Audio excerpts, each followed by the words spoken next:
Sa pagsapit po ng Iglesia ni Cristo sa kanyang ika-111 anibersaryo, Ginugunita po natin ang maraming tagumpay sa pangangalaga at pagpapatibay sa lahat ng mga kapatid. Sa pagpapalaganap po ng mga salita ng Diyos.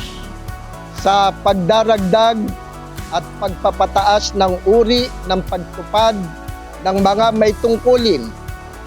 Ang pagtatagumpay po ng lahat ng mga aktibidad ng mga kapisanan at mga samahan. sa pagtatayo at pagsasaayos ng mga gusaling sambahan.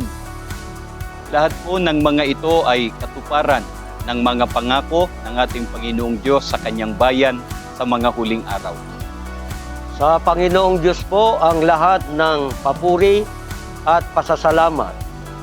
111 taong pag-aaruga at pagmamahal ang ipinadama ng ating Panginoong Diyos at ng ating Panginoong Hesukristo sa Iglesia, sa pagkasangkapan, sa sugo at sa pamamahala. Kaisa po kami sa pagpupuri at pagpapasalamat sa ating Panginoong Diyos sa pagsapit ng Iglesia ni Cristo sa kanyang ika-111 anibersaryo.